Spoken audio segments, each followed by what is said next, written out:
This is the Twilight Whispers Club. The sky dims, the wind stills, and somewhere between day and night, a story leans in to speak. These whispers aren't loud, but they stay with you. You've been invited.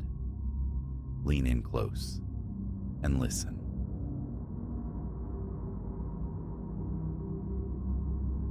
A brittle crack shattered the forest's deep hush, arresting my stride. My heart hammered a frantic rhythm against my ribs as my gaze swept the dense tapestry of ferns and shadow, seeking the origin of that sharp report.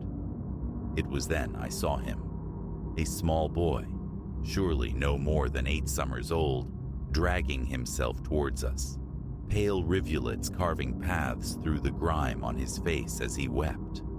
In that suspended moment, I had no inkling this child was the herald of a nightmare, destined to echo in the corridors of my memory for years.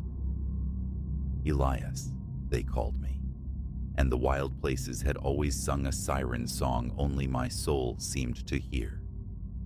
This particular pilgrimage into the green heart of the Adirondacks was meant for camaraderie, a shared breath of untamed air with Clara and Leo, my anchors in the civilized world. We'd sought out a path less traveled, far from the thrum of tourist trails, lured by the siren call of untouched wilderness and profound quietude. If only the quiet had not concealed a different kind of waiting. Perhaps 4 hours into our trek, a thin thread of sound, almost spectral, wove through the murmur of leaves. Dismissible at first, the breeze, a distant creature, it persisted, clarifying into something undeniably human, undeniably laced with anguish. "Do you hear that?" Clara murmured, her brow knitting, the sound snagging her attention. Leo, ever decisive, nodded, already angling off the worn path toward the plaintive cries. "Sounds like a child. We should investigate." And then, a figure coalesced from the dappled shadows behind the gnarled girth of an ancient oak. A waifish silhouette, his clothes rent, smeared with the earth's grime, one leg dragging, a broken puppet string. His face was a mask of misery, streaked with tears and mud. "Hey there," I offered softly, advancing with deliberate slowness. "Are you all right? Where are your parents?" The boy's lower lip quivered, his voice a fragile thing. I fell. My leg hurts bad. I can't find my way back." Clara knelt beside him instantly, the nurse in her surfacing as she gently probed his injured leg. "Doesn't feel fractured, but he shouldn't put weight on it. We need to find him help." Leo, meanwhile, was already delving into his pack for the first aid supplies. "What's your name, little guy?" he asked gently. "Finn," the boy sniffled, his eyes wide and pleading. "Please, can you help me find my family? They'll be so scared." A silent current passed between Leo, Clara, and me, an unspoken consensus. Refusal wasn't an option. "Don't you worry, Finn," I assured him, forcing warmth into my tone. "We'll get you back. Where did you last see them?" Finn gestured deeper into the woods, away from any semblance of a trail. "We were camping, over that way, by a big rock. It looks like a bear." A sliver of unease pricked me. Camping so far off-piste felt reckless, especially with a child, but I quelled the thought. The boy needed help. That was paramount. With Clara supporting Finn's slight frame on one side and Leo on the other, we ventured into the deepening woods following his direction. I took point, my hiking pole parting the dense underbrush. As we progressed, Finn recounted his tale: the family campsite, his solo exploration, the disorientation of being lost. His narrative subtly shifted with each iteration, small inconsistencies snagging my attention, but I attributed them to shock and fear. Children often embroidered truth under duress. 20 minutes or so elapsed, marked only by the soft crunch of leaves underfoot, when a profound shift occurred. The forest seemed to hold its breath. Birdsong ceased. The rustle of unseen creatures vanished, replaced by an unnerving stillness, heavy and expectant. "Guys," I whispered, the sound unnaturally loud in the silence. "Does this feel off to you?" Before either could respond, Finn piped up, his voice suddenly brighter. "We're almost there, just beyond those pines." We pushed through a thick barricade of evergreen branches and emerged into a small, secluded clearing. Dominating its center was a substantial rock formation, uncannily resembling a slumbering bear. But the clearing was empty, devoid of tents, fire rings, or any trace of recent human presence. "Finn," Clara began, her voice gentle but firm, "are you certain this is the spot?" The boy nodded with emphatic energy. "Yes, this is it. They must be out looking. Dad, Mom, I'm right here." His cry vaulted into the stillness, rebounding strangely off the encircling trees. From the clearing's far edge came the reply, not the anticipated shouts of relieved parents. Instead, laughter. Cold, sharp-edged laughter that skittered like ice down my spine. 3 specters detached themselves from the tree line, men cast in shadow and malice, their faces obscured by ragged beards, eyes like chips of obsidian. Rifles rested in their grips with a chilling familiarity. "Good work, Finn," one rasped, his voice coarse gravel. "Brought us some fine prizes, you did." The world tilted, reality fracturing as the icy truth flooded my veins. Finn wasn't lost. He was the lure. "What the hell is going on?" Leo demanded, instinctively shoving Clara and the boy behind him. The apparent leader offered a grin devoid of warmth, a predator's baring of teeth. "What's going on is you folks are gonna hand over your packs, your wallets, anything shiny. Do it nice and quiet. Maybe we let you walk away." Clara's fingers dug into my arm, a vice of terror. My thoughts scrambled, a frantic search for an escape route from this waking nightmare. Outnumbered, unarmed, miles from help, signal bars non-existent. Utterly isolated. "All right," I managed, striving for a steady tone that belied the tremor within. "Okay, we'll give you our things. Just nobody gets hurt." The leader gestured curtly, and his companions advanced, predatory leers fixed upon us. As they began pawing through our backpacks, my gaze locked with Leo's. A flicker, a minute inclination of his head, the silent language forged over years of friendship. He had something in mind. It detonated in a heartbeat. As one man reached for Clara's pack, a raw command tore from Leo's throat. "Scatter," coinciding with a violent shove that sent the man sprawling into his cohort. Hesitation would be fatal. We bolted, crashing into the tangled embrace of the undergrowth, heedless of path or direction, driven solely by the primal need for distance. Reports cracked the air, wood splintered near our ears, visceral exclamation points to our terror.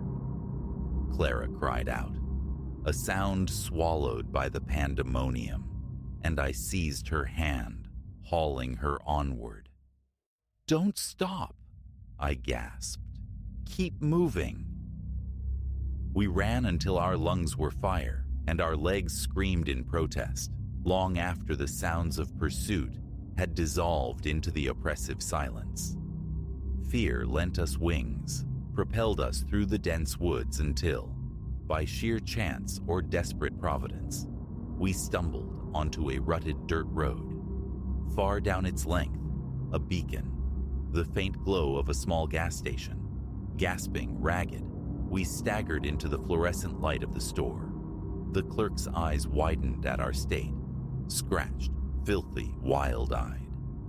"Please," I choked out between ragged breaths. "Call the police.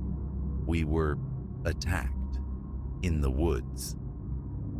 The ensuing hours dissolved into a disorienting montage of police reports, paramedic assessments, the slow ebb of adrenaline leaving behind the chilling residue of what had transpired. We had flirted with disaster, escaping robbery, perhaps worse, by the slimmest of margins.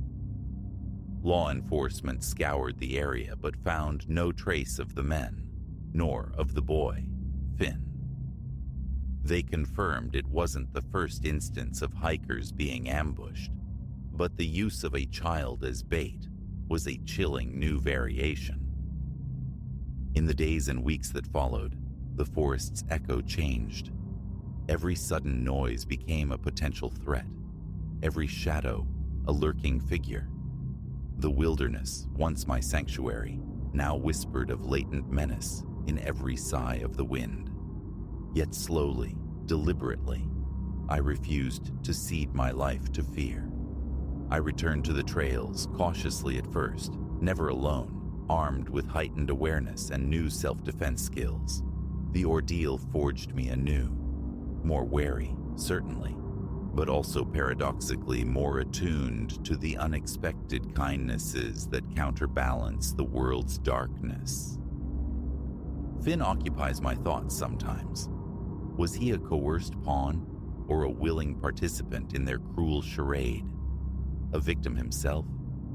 The question remains unanswered, likely forever. I can only hope, wherever he landed, he found an escape from that grim existence. As for me, the call of the wild persists. But now, lacing my boots, stepping onto the path, I carry more than just supplies. I carry the keen, hard-won knowledge of the wilderness's dual nature, its breathtaking beauty, and its potential for peril. Each rustle in the leaves, each snapped twig, still sparks a momentary jolt of tension. But I push through it, unwilling to let one harrowing chapter erase the entire story of something I love. The forest harbors dangers, yes, but it also cradles wonders. And ultimately, I choose the wonders, forever mindful of the lesson learned that day. Sometimes the most dangerous predators aren't born of the wild, but walk upright among us.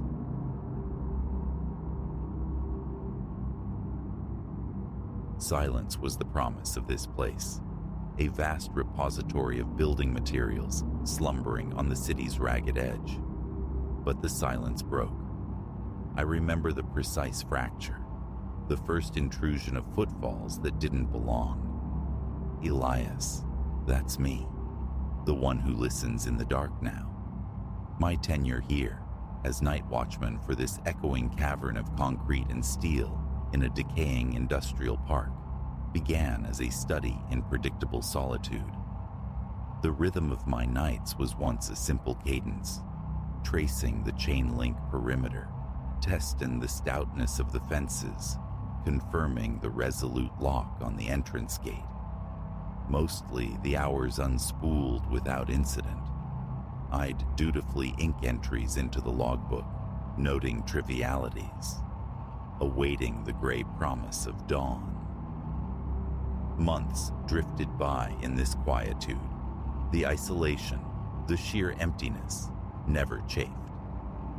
I'm not built for crowds, The long, solitary vigils felt less like a burden and more like a sanctuary. Leaning against the cold metal of the entrance post, watching the distant, indifferent glimmer of factory lights, I found a peculiar comfort. Until the night the quiet curdled. The easy solitude I once savored has evaporated, replaced by a low, persistent hum of anxiety that starts the moment I arrive. Relaxation is a forgotten luxury. Tension is the new constant. My shift commences around 10 in the evening. The yard lights cast a sickly, insufficient glow, sketching the main gate and a swathe of the gravel and cracked concrete lot. By day, behemoth trucks rumble through, but after 6, a profound stillness descends upon the metal-clad structure with its vaulted, shadowed ceiling.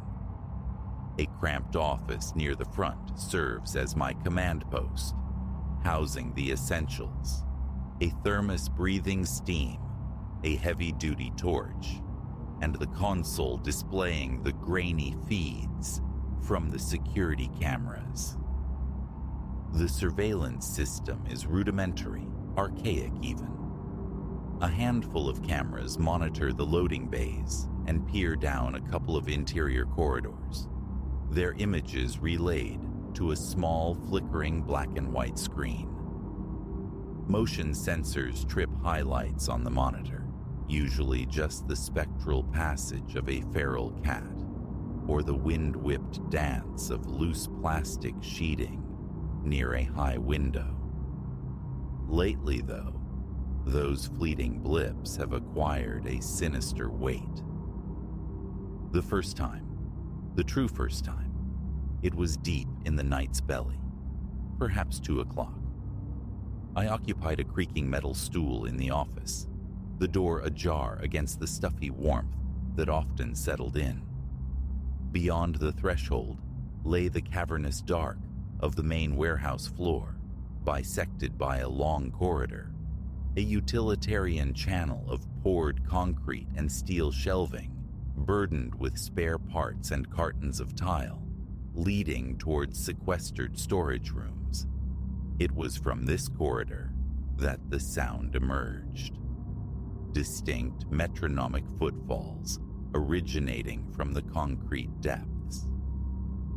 Initially, my mind grasped for mundane explanations: water dripping onto warped wood, the groan of metal contracting in the cool night air.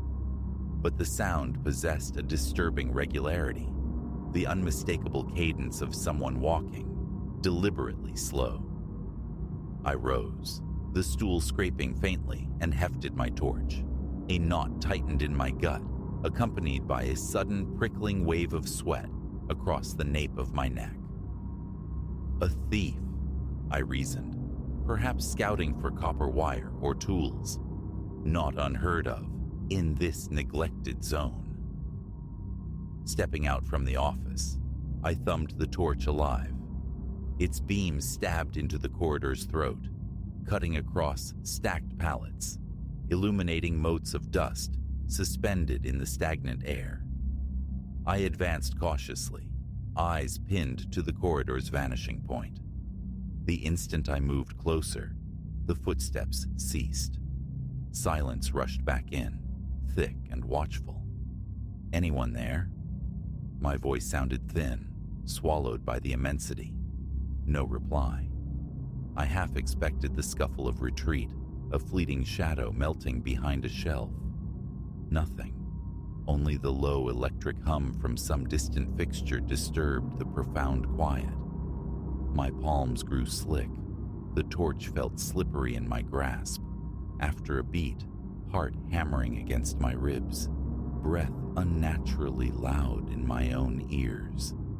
I pushed deeper, sweeping the light behind boxes, under shelves. Empty, utterly empty. Back in the relative safety of the office, I scrutinized the camera feeds. The monitor registered a momentary flicker on one sensor, a split-second anomaly. No defined shape, just an ephemeral blur, then stillness. I remained riveted to the screen, waiting for a reappearance, but the sensor line stayed flat. Eventually, I tried to dismiss it, an overactive imagination, a trick of acoustics. Yet, the unsettling conviction that something was fundamentally wrong lingered like a bad taste. The second encounter occurred several nights later, around the same dead hour. I was completing my perimeter rounds, fence lines secure, loading docks deserted, and heading back towards the office. As I re-entered the warehouse proper, a distinct noise reached me. A soft, grating scrape on concrete, like a boot sole catching for a fraction of a second. I froze, straining to hear. Then, the footsteps resumed. Heavier this time, resonant, like work boots on the hard floor. I spun, jerking the torch beam towards the far end of the corridor, and there it stood. A dark figure, a silhouette against the deeper gloom, motionless, regarding me. I couldn't discern features, only its stark outline. My breath hitched. Logic dictated it should flee, or shout, or react. It did nothing, simply stood there, an unwavering statue of shadow. My heart became a frantic drum against my ribs. A strange numbness crept into my arms. I tried to call out, but my throat felt constricted. "Hey!" The word tore out, ragged, echoing unnervingly. The figure remained immobile. Taking a hesitant step forward, I held the light steady on the shape. It seemed to waver at the edges, its form unstable, like heat haze rising from asphalt. I blinked, refocusing the beam, trying to resolve it. Another step, perhaps 10 paces closer. By the time my light illuminated the spot where it had stood, there was nothing, just vacant space. I swept the beam frantically, circling the area, probing behind stacks of boxes, checking every potential hiding place. Nobody. A tremor ran through me, a chill unrelated to the ambient temperature. The urge to bolt, to call the authorities, surged, but rationality intervened. What could I report? Seeing a shadow? In the office, the camera recordings offered no solace. A sequence of brief flickers, yes. The motion sensors activated sequentially, one, then another, as if something had moved swiftly past them, but no coherent image emerged. Just digital snow, transient static. It defied logic. I knew how fauna appeared on these grainy feeds. They didn't trigger sensors in such perfect rapid succession. This thing did. Replaying the footage yielded no clarity. The remainder of my shift passed in a state of hypervigilance. I patrolled more frequently, expecting signs of intrusion, testing locks on exterior doors, all secure. As dawn painted the grimy windows, my nerves felt frayed to the point of snapping. From that night forward, ease became an impossibility. Each shift was underscored by the feeling of being observed. Sounds multiplied, faint metallic taps from the shelves, a low dragging noise along distant walls, and always the footsteps. Sometimes soft, almost tentative, like bare feet on cold concrete. Other times, the heavy tread of boots. Leaving the meager light of the office became an act of will. Stepping onto the main floor felt like entering contested territory. My grip on the torch would tighten, my gaze sweeping every shadow, every recess. I checked behind pallets and bins, half expecting an ambush. None ever came. No forced entry, no inventory missing, The daytime crew reported nothing amiss. I cautiously mentioned the noises to a foreman, who offered only a shrug and platitudes about the building's age. Old places make noises, Elias. Don't sweat it. Eventually, I ceased mentioning it. Their casual dismissal, the jokes about the warehouse ghost, felt like salt in a wound. This wasn't amusing. I attempted to log the occurrences, seeking a pattern in the footsteps or the camera flickers. None emerged, sometimes near midnight, sometimes closer to 3. Weeks might pass with only minor disturbances, then a cluster of intense activity. Sleep became fragmented, haunted by the memory of that still, dark watcher. My daytime routines dissolved in fatigue. One night, determined to debunk my own fears, I resolved to patrol the entire facility rigorously, every hour on the hour. At 11, a full sweep. Storage rooms, loading dock, the main corridor. Logged, all clear. Midnight, repeated the circuit, still quiet. By 1 a.m., a fragile sense of control returned. Activity, I reasoned, might keep the phantoms at bay. Then, around 1:30, ensconced in the office, I saw the camera feed flare. A blip leaped from camera 1, near the south loading dock entrance, directly to camera 3 in the main hallway, inexplicably bypassing camera 2 entirely. Something had traversed that distance impossibly fast, or impossibly differently. Torch in hand, heart hammering my temples, hands trembling, I plunged into the hallway. Instantly, a sound, a quick shuffle, from just around the nearest corner. I surged forward, boots echoing on the concrete, the overhead beams seeming to vibrate with my urgency. Rounding the corner, flashlight beam stabbing ahead, I glimpsed it. A fleeting impression of a shoulder, a back, a shape turning into the adjacent, narrower corridor. Not an animal, not a trick of light. It looked solid, human-shaped. I gave chase, running hard. But the corridor ended abruptly, a dead end filled with stacked plywood and lengths of metal pipe. No doors, no exits, nowhere to vanish. I scanned the stacks, certain I had cornered. Whatever it was. Nothing. No one. A cold nausea bloomed in my stomach. My breathing came in ragged gasps. My legs felt unsteady. I braced myself against the plywood stack, the torch beam quivering in my unsteady hand. Listening intently, I heard only the frantic rhythm of my own respiration. The impossibility of escape from this cul-de-sac struck me with chilling force. That's when the unease solidified into genuine visceral fear. Not just jumpiness, but a deep, bone-chilling dread. Pins and needles prickled my arms. The urge to flee was overwhelming, but the job, the necessity of the paycheck, anchored me. I swallowed the fear, forcing myself to remain until morning, saying nothing of this specific incident. Who would believe it? They'd think I was unraveling. The subsequent weeks saw an escalation. The footsteps grew bolder, more frequent.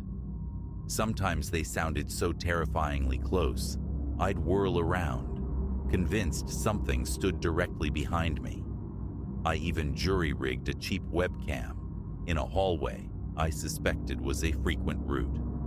It captured nothing definitive, only the same maddeningly brief flickers of movement that evaporated before identification. Standing sentinel in a corridor, waiting, I'd feel an undeniable sense of approach, yet no face ever resolved, no voice ever sounded. Always this silent presence, dissolving like smoke upon direct confrontation. I recall one particularly restless night, pacing incessantly between the office and the echoing vastness. Around 3 a.m., a loud clang shattered the stillness, the unmistakable sound of a heavy metal pipe striking concrete. I flinched violently. The noise originated from the far end of the main floor, near stacked crates. I sprinted towards it, knuckles white on my torch. Arriving breathless, I found a length of pipe rolling sluggishly to a stop on the floor. Its origin was a shelf perhaps 6 feet high, positioned such that a simple fall seemed unlikely. It felt deliberately dislodged. I scanned the surrounding area, desperate for any sign of movement. Stillness reigned. Only the spent momentum of the pipe disturbed the quiet.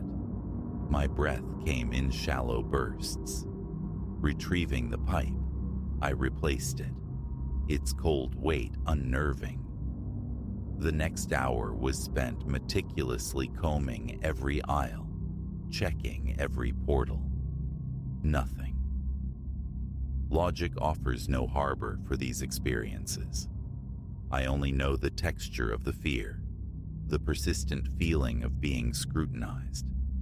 It's as if something stands perpetually, just beyond the periphery, just around the corner, listening to the cadence of my breath, the scuff of my boots. Turn the corner, and emptiness greets me. Glimpses, maybe, a flicker of movement past a forklift, a deeper shadow detaching itself from a row of pallets, always too quick, too indistinct. My skin prickles in anticipation. My heart pounds. My throat constricts. I tell myself it's exhaustion, nerves, the power of suggestion. I try anchoring my thoughts to the mundane, the impending paycheck, the logbook entries, post-shift plans. Then the footfalls return, soft or heavy, erasing all rationalization. Music from my phone offers no shield. I inevitably pause it, straining to hear over the melody. Ignoring the sounds is impossible. Each tap, each scrape, fuels the fear. Is someone toying with me? Lying in wait? The cameras remain my ambiguous witnesses, offering only those bizarre, inconclusive flickers. Nothing concrete exists to present to the daytime manager. Complaining further, I suspect, would only jeopardize my position. One night, shortly after the figure manifested again at the corridor's end, before dissolving, I undertook an exhaustive search. Nearly 2 hours I spent, probing every room, opening every cupboard, shining my light into every shadowed recess. Behind crates, under tarps, inside empty containers, amidst dormant machinery. I sought any trace of human passage or habitation, footprints beyond my own, displaced tools, makeshift bedding, discarded wrappers. Nothing. Yet the oppressive sensation of being watched never abated. It clung to me throughout the search, a palpable weight. By the end, sweat soaked through my shirt, clinging coldly. My legs trembled. Every few steps, I'd glance back, half expecting to see that tall, featureless shape looming behind me. It's silence, though. That's the true weight. This entity, this visitor, utters no sound, offers no explanation, just the dry shuffle of feet or the sudden protest of disturbed metal. It never communicates, never confronts, never fully reveals itself. It simply is, a persistent anomaly, haunting the edges of perception, a vague form in the dimly lit arteries of this building. I possess no explanation, only the visceral certainty of its presence, the sickening tension coiling in my gut each time I step onto the warehouse floor. I still work here. Arrive at 10, lock the gate, check the doors, retreat to the office. I burn more lights now, bathing much of the warehouse in a stark, energy-wasting glare. It doesn't deter the footsteps, but it peels back the deepest shadows, offering a fragile illusion of safety. The thought of walking away is a constant companion, yet bills demand payment. And perhaps a deeper, more unsettling reason keeps me here. The morbid curiosity, the desperate hope of one day capturing definitive proof, of finally understanding. Thus far, answers remain elusive. I have only the evidence of my senses, the footfalls in empty spaces, the static figure watching before vanishing, the inexplicably moved objects, the cryptic flickers on archaic screens, and the unwavering certainty, each night as my shift begins, of a tightening in my chest, a prickling at the base of my skull, the feeling of unseen eyes upon me. That's the sum of it. Unprovable, yet undeniable. So I make my rounds. I watch the monitors, and I wait. It hasn't inflicted physical harm. No theft, no vandalism. But the tension is a relentless tide. The footsteps continue their ghostly patrol of corridors that ought to be silent, and each time I rush towards the sound, torch beam leading the way, I find only receding darkness and the echo of my own pulse. I depart each morning with shoulders knotted, head aching. I return the following night, clinging to the hope for a quiet shift, a hope invariably dashed. The presence remains, a silent partner in my vigil, forever just out of sight, reminding me that in this vast, empty warehouse, I am not truly alone. That's the story. I hear it. I glimpse it. I feel it every time I pass through those doors. Mute, faceless, inexplicable, it chips away at my certainty, my sanity. But it's there. I can't ignore it. So I keep showing up, torch clutched tight, trying to do the job. This is my reality now. This is all I know.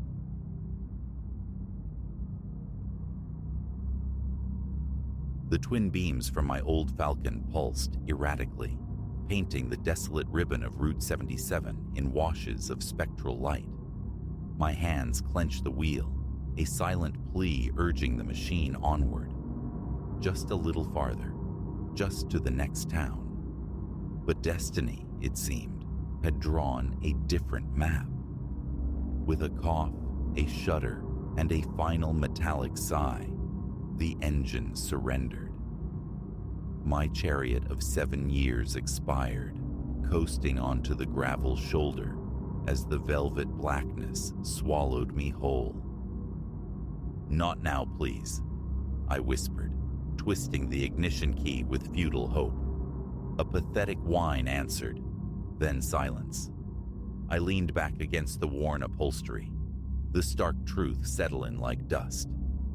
Ilara Vance, 30 years old, marooned on an anonymous stretch of highway, the dashboard clock glowing a mocking 11:43 p.m. My fingers sought the reassuring weight of my phone, the modern talisman against solitude.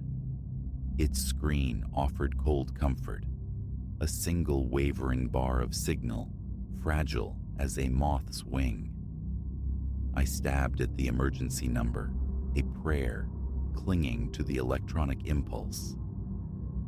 "Emergency dispatch, your situation." The voice, thin and distorted by static, felt miles away.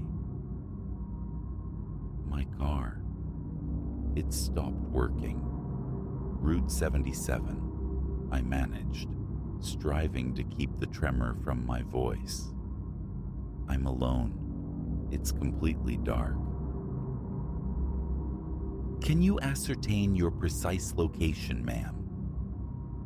I peered through the windshield, searching the impenetrable gloom for any sign. Any marker? I can't be certain. Oakhaven was the last sign, maybe 20 minutes back. Understood. Dispatching a unit to patrol that section. It may take some time. Are you able to remain with your vehicle? Yes, I breathed, my throat tight. Any idea how long? Given the remote area, possibly up to an hour, is there anyone nearby you could contact? Images flickered. The bare walls of my new apartment. The faces of friends distant now, separated by miles and circumstance. No, I admitted softly. No one. The call ended, leaving a silence profound and heavy. The vast emptiness outside seemed to press against the windows. Occasionally, the phantom rush of tires on the opposite lanes served only to amplify my isolation on this side. I cracked the window, inviting the cool night air, thick with the scent of damp earth and pine. A chorus of crickets pulsed relentlessly, underscored by the wind whispering secrets through the roadside grasses. An unnerving symphony for my lonely vigil. Then, a disturbance in the rearview mirror, a faint glimmer resolving into headlights. They swelled, approaching steadily from behind. A surge of fragile hope fluttered in my chest. The patrol car, arriving sooner than promised? The vehicle slowed as it drew near, its beams blinding. Not police, an old hulking pickup truck. It crawled past, moving at a speed far below the highway limit. Through the darkly tinted glass, the driver remained an indecipherable shape, yet a prickle of disquiet traced its way down my spine as it lumbered by. Just being cautious, I told the empty passenger seat, the words sounding hollow. Probably saw I was stranded. But the truck didn't pull over. It simply continued its slow passage down the highway until its crimson taillights were swallowed by the horizon. I exhaled, unaware I'd been holding my breath. Time crawled, each minute stretched, elastic and agonizing. My gaze bounced between the lifeless phone screen, the signal bar now completely absent, and the empty stretch of road ahead and behind. Then, the familiar glare reappeared in the mirror. My pulse jumped, then plummeted. The pickup. It was returning. Mirroring its previous approach, it decelerated, gliding closer. This time, however, it didn't pass. It came to a full stop perhaps 50 feet behind my Falcon, its headlights blazing, pinning my car in their stark illumination. I froze, hands tightening into fists in my lap. Why wasn't the driver getting out? Why just sit there, bathing me in light? Seconds distended into an unbearable length. Still, no movement from the truck, no indication of intent, just those unwavering beams holding me captive. A specimen under glass. My breath grew shallow, rapid. Should I risk opening the door? Wave.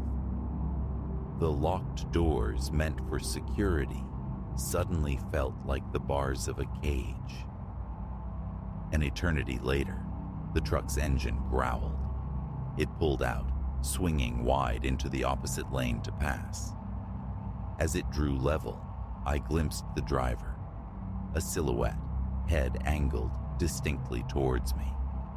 No features were visible, only the dark shape against the interior gloom. The truck accelerated, merging back into the darkness, leaving me adrift once more. My heart hammered against my ribs, a frantic drumbeat in my ears. "It's fine. Nothing," I insisted aloud. the sound startlingly loud in the confined space. A shaky, nervous laugh escaped me. Just checking. Twice. Without actually stopping to help. Perfectly normal. I glanced at my watch. 20 minutes since the call.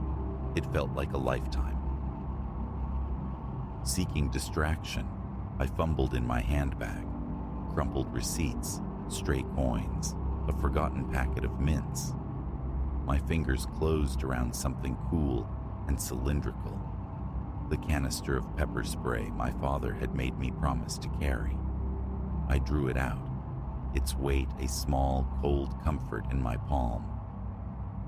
A new sound infiltrated the night, a low, persistent hum, growing steadily louder. I looked up, hope and dread performing a sickening seesaw in my gut.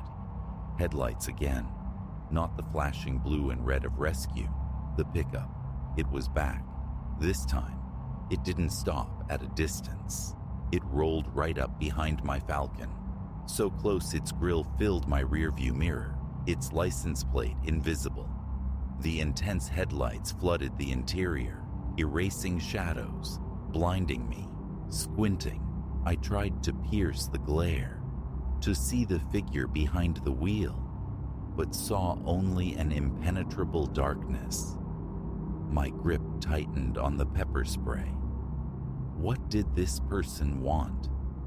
Why the silent circling, the unnerving proximity? The driver's side door of the truck creaked open. I held my breath, every muscle coiled tight. A heavy boot appeared on the running board, followed by a denim-clad leg. The driver was emerging. My trembling hand scrabbled for the phone. Dead. Utterly useless. The figure stepped out fully. Tall, wide-shouldered, undeniably male.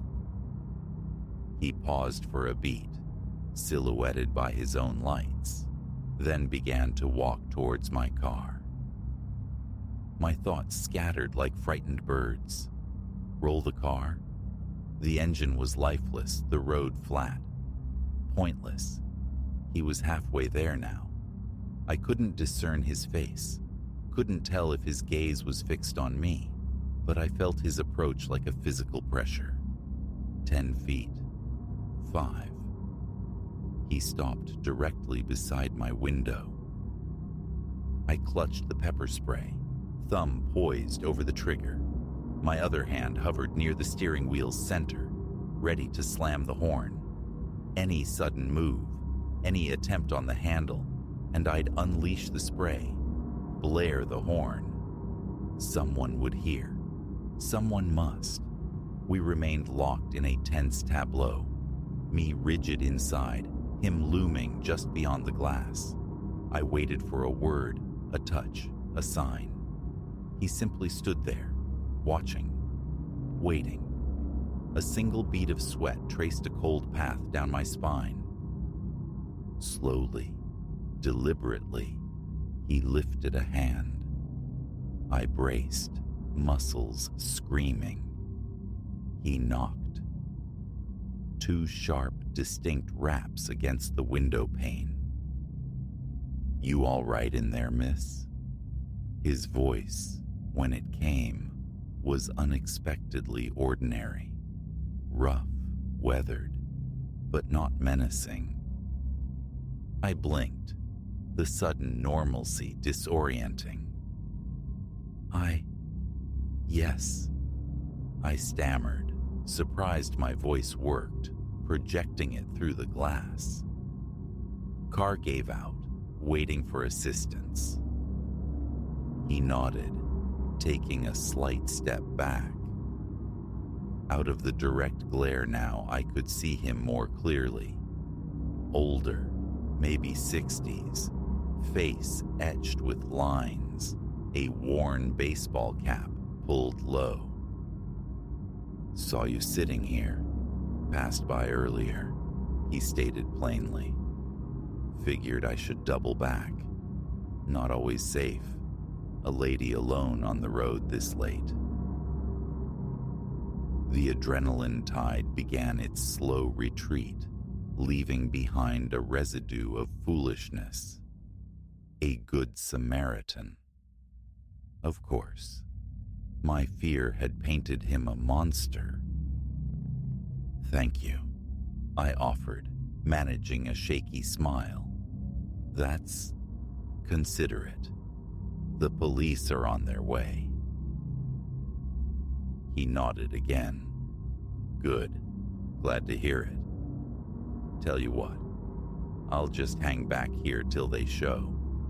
Wouldn't feel right leaving you." Before I could formulate a reply, another set of lights pierced the horizon. Brighter this time, crowned with the unmistakable pulse of a patrol car's light bar. Relief washed through me, potent and clean. The old man turned, observed the approaching vehicle, then looked back at me. "Well, looks like help's arrived. You take care now." Without another word, he walked back to his pickup.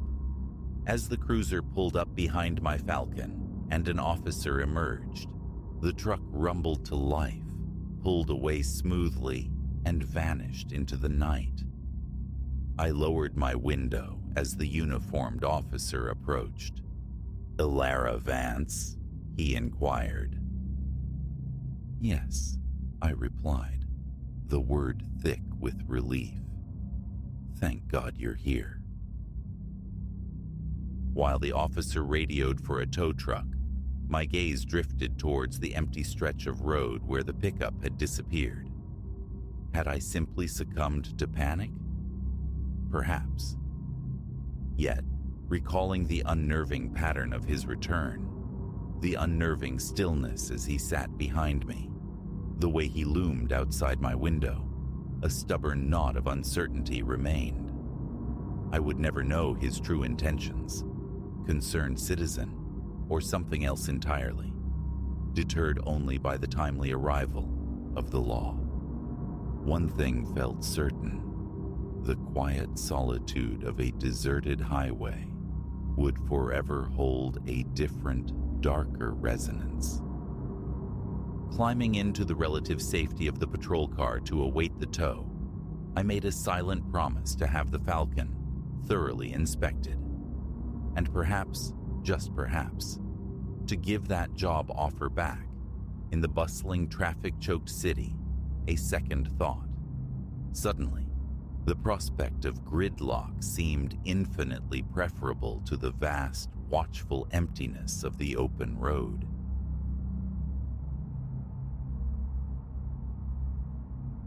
The old ranch received me under a sky thick with humidity, late on an afternoon already tasting of dust. In one hand, I clutched a clipboard. In the other, a roll of blueprints detailing the resurrection I envisioned for this decaying sprawl. Sweat glued my shirt to my spine. My ambition was clear, etched onto paper. Transform these skeletal barns and leaning sheds into a vibrant nucleus of culture. Studios, performance spaces, galleries humming with creative life, structural integrity, leaky roofs, antiquated wiring. These were the tangible problems I came to solve. Folklore held no currency for me, yet an unsettling resonance touched me the moment my boots met the parched earth. Crossing the main yard towards the largest barn, a structure sighing under the weight of its years, I registered faint rustlings within.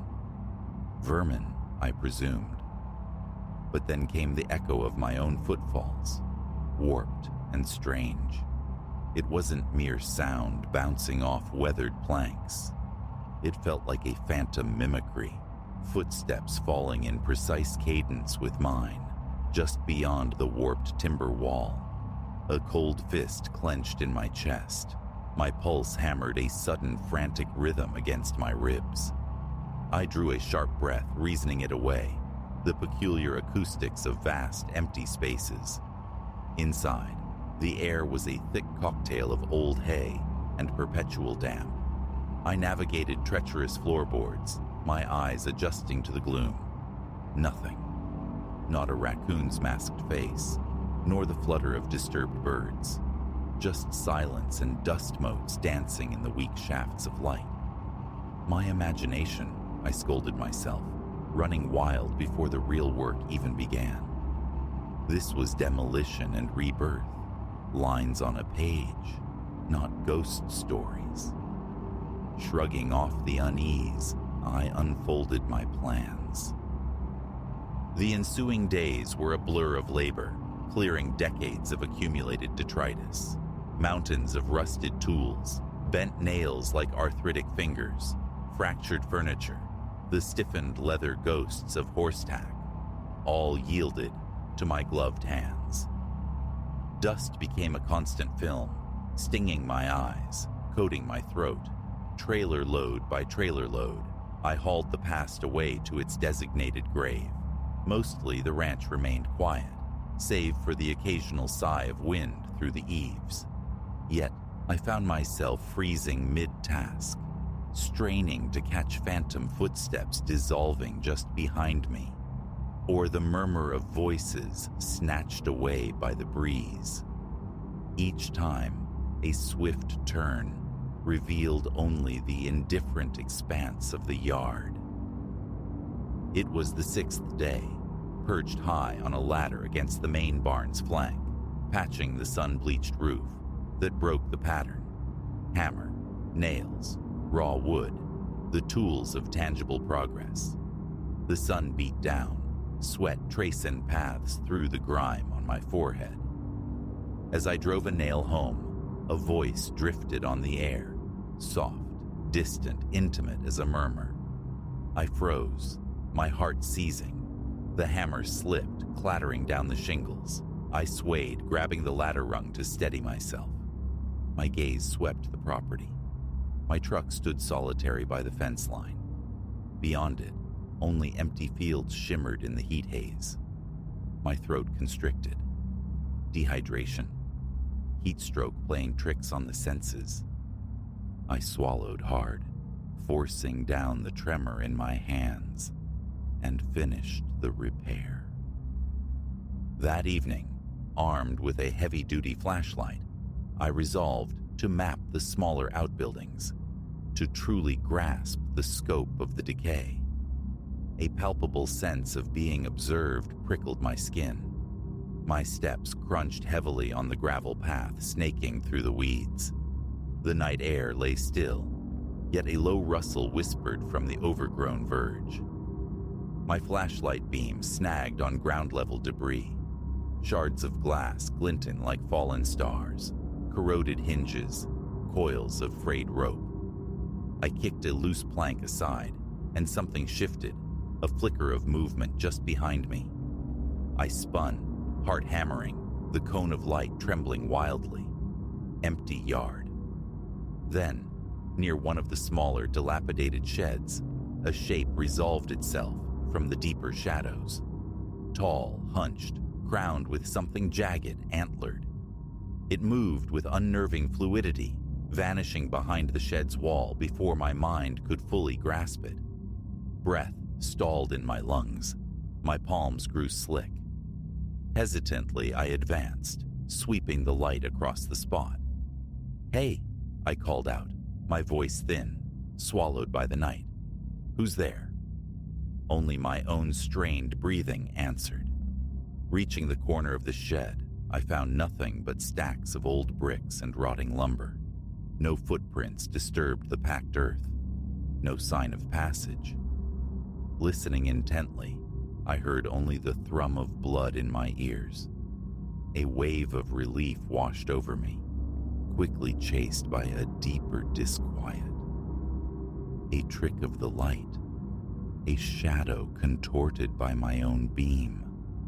Yet the shape had possessed a disturbing solidity, a purpose in its brief, silent movement. Dawn arrived, cool and damp. I rose early from the stiff cot in the property's small, neglected farmhouse. The previous night's tension, lingering as a dull ache in my shoulders. Coffee did little to dispel it. Outside, dew silvered the ground. My boots left dark, clear prints in the soft soil. I circled the shed from the night before, seeking confirmation in the daylight. Near the wall where the figure had vanished, I found a faint, smeared indentation. Too indistinct to identify, deer perhaps, or a large stray dog. Crouching, I ran my fingers over the cool, crumbling earth. The unnerving sensation of being watched returned, prickling the back of my neck. A slow scan revealed only the empty fields, the silent barns. I was alone. Despite the gnawing anxiety, the blueprints demanded progress. I spent the afternoon inside the second barn, designated as the future gallery, measuring interior walls. As my tape measure spooled out along one stretch of timber, a sharp scraping noise echoed from the opposite wall, like claws or something metallic, dragging deliberately across the wood. My heart gave a heavy thud. Wiping sweat from my upper lip, I forced myself towards the sound, footsteps creaking on the protesting floorboards. The light filtering through a single grime-caked window cast everything in dull, lifeless gray. In a shadowed corner, fresh scratch marks marred the wall at roughly chest height, deep diagonal gouges splintering the aged wood. My breath hitched. I touched the grooves. They felt raw, deliberate. A tingling crawled across my scalp. No animal could make marks like these, not here. It felt like a message etched in violence. Back at my truck, I pulled out my phone. The urge to call someone, anyone, almost overwhelming. But I hesitated. A stubborn pride, perhaps, or the fear of sounding unhinged, kept my thumb hovering over the contacts. I dealt with tangible problems, failing foundations, faulty circuits. How could I explain spectral figures and inexplicable claw marks? I pocketed the phone, opting for a technological solution instead. A quick drive into the nearest town yielded several motion sensor cameras and batteries. Before dusk settled, I had them mounted strategically around the barns and sheds, testing their range, ensuring they could pierce the low light. Locking the barns felt less like securing property and more like sealing myself away from whatever watched from the encroaching darkness. Sleep in the farmhouse was a shallow, restless affair. Small thuds sounded intermittently outside, followed by profound silence. Around midnight, a faint flicker beneath the door, a camera trigger. My pulse leaped. I considered grabbing the tire iron from my truck, but remained frozen on the cot, rationality battling primal fear. Eventually, exhaustion claimed me. Morning light brought immediate confirmation. The cameras had triggered multiple times near midnight. The footage, however, offered only frustration. Swift blurs, indistinct shadows. One camera captured something large crossing the main barn door. A fleeting silhouette that vanished in less than a second. Fear, cold and sharp, twisted in my gut. Proof of a sort, but proof of nothing identifiable. Days bled into one another, marked by the rhythm of renovation. New boards replaced rotten ones. Rusted sheet metal screeched in protest as I tore it away. The farmhouse porch slowly shed its decay under my ministrations. Yet, the auditory landscape remained subtly corrupted. Faint echoes persisted, whispers that seemed to emanate from just behind my shoulder or drift down from the high, dusty rafters. Inspections of the rafters revealed only generations of bird nests and elaborate cobwebs. Sometimes, hearing those elusive sounds My hands would tremble uncontrollably. My breath would catch. My fists would clench. Focus, I told myself. Hammer nails, saw planks, sweat out the unease, drown the whispers in the noise of construction. One blistering afternoon, hauling debris from the farthest, most dilapidated barn, I stepped outside into a sudden, inexplicable pocket of cold air. The heat had been oppressive moments before. The chill raised gooseflesh on my arms. As if summoned, the wind gusted, slamming the heavy barn door shut behind me with startling force. I spun, grabbing the handle. It resisted, solid, as if braced from within. Panic flared. I yanked harder, adrenaline surging, and the door flew open. The interior was unchanged. Dusty beams, scattered junk, emptiness. My hands shook as I stepped back. Then, a low growl reverberated from above. My head snapped up. High in the shadowed rafters, a presence crouched. Dark, indistinct, its form lost in the gloom. A current, electric and terrifying, shot down my spine. I stumbled backward, nearly tripping over a discarded stack of lumber. Fumbling for my flashlight, I aimed its beam upward, but it illuminated only a swirling galaxy of dust particles. When my eyes adjusted, the shape was gone. I scrambled outside, gasping for air, hands braced on my knees. Was I losing my grip? Could some large predator be nesting up there? The structure seemed too fragile to support anything substantial. And the horns, the antlers I'd glimpsed, that image refused to fade. I forced myself to walk the property's perimeter again, scanning the distant tree line, the rustling grass. My boots crunched on the gravel. A dull ache of constant tension settled in my lower back. Nothing moved but the wind. That night became a vigil.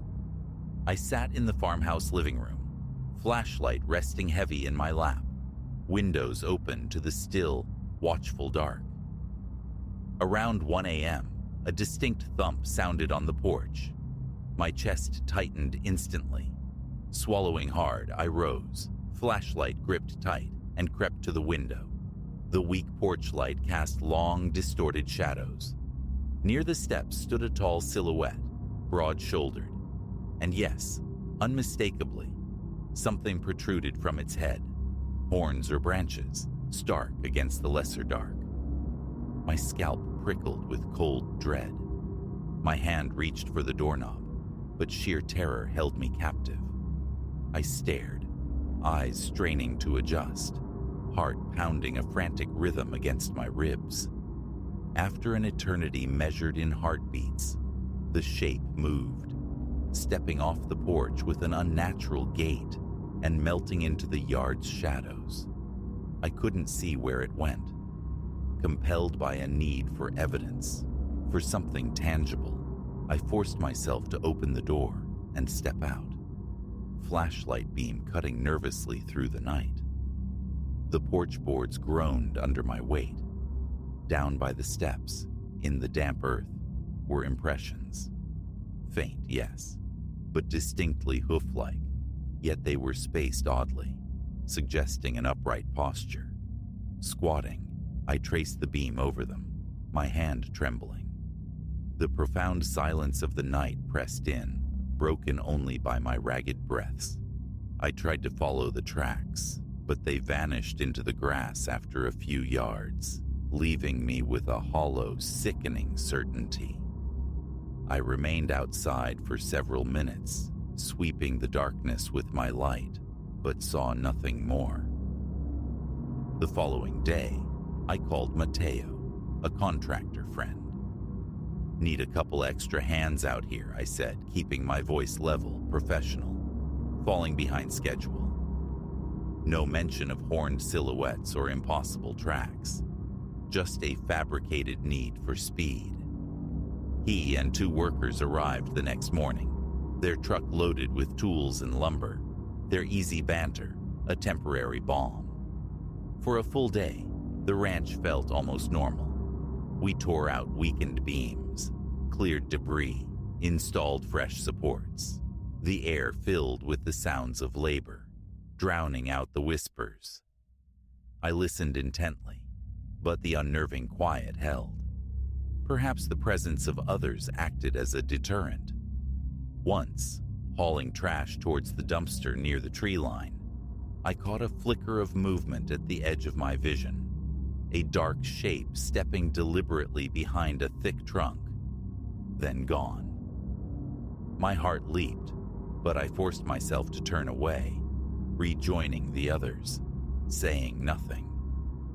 By evening, they packed up, their truck rumbling away down the gravel road, leaving me once more enveloped in the ranch's heavy silence. The familiar tension coiled tight in my stomach. Alone again. That night, I reviewed the camera footage one last time, huddled over my laptop in the farmhouse kitchen. Nothing unusual during the day's activity, but around sunset, just before Mateo's crew left, one camera positioned near the main barn captured it. A bulky shape moving through the tall grass near the perimeter fence. The outline around its head was unmistakable. The hair on my arms rose. I advanced the footage frame by agonizing frame. The figure traversed the camera's view in perhaps 3 seconds. A fleeting passage, defying identification. My mouth was desert dry, my heart hammering a heavy, panicked beat. I resolved to stay only 1 more week, enough time to complete the most critical structural repairs myself. After that, a permanent crew could take over the finishing work. Each day became a race against the encroaching dusk. My focus narrowed to the immediate task: replacing siding, reinforcing floors, prepping walls. I worked relentlessly, trying to occupy every corner of my mind. At night, the distant clatter, the faint scratching sounds returned, but I resisted the urge to investigate, locking myself in the farmhouse, the silence outside more menacing than any noise. The tension became a permanent resident in my shoulders. Sleep offered little respite. On my final day, I completed the last items on my personal checklist. I walked through each renovated space, clipboard in hand, making notes for the incoming team. Standing in the cavernous main barn, admiring the sturdy new beams overhead, I heard it. A low grunt, guttural and close. I spun around, heart seizing. Framed in the massive doorway stood the silhouette, tall and broad-chested, the horned outline stark against the afternoon light. It held for a single terrifying moment, then darted away, vanishing from view. My hands started shaking violently, breath locked in my throat. A full-body tremor ran through me. Backing away blindly, I bumped hard against a support post, nearly dropping my notes. I fled outside into the reassuring glare of the sun, scanning the empty yard, the placid fields. Nothing stirred but the grass in the gentle breeze. I locked everything meticulously, climbed into my truck, and just sat for a minute, dragging air into my lungs, the tightness in my chest almost unbearable. Sweat slicked my neck. Finally, I turned the key, the engine roaring to life, a comforting sound of escape. As I drove away down the long gravel road, the ranch buildings receded in my rearview mirror, looking peaceful, almost picturesque under the bright sky. But I knew better. I knew what lingered within those shadows, an enigma I couldn't fix with lumber and nails. The sense of relief didn't truly settle until the old ranch was miles behind me. What presence haunted that land? What voice whispered on the wind? I never discovered. I passed the camera footage to the new crew lead, offering a vague warning to keep an eye out. No conclusive reports have reached me since, but the memory remains sharp. The weight of unseen eyes, the phantom echo of footsteps in dusty corridors, the chilling glimpse of horns slipping into shadow. If duty ever calls me back to that place, I won't be going armed with only a flashlight. Until then, the ranch can keep its unsettling secrets.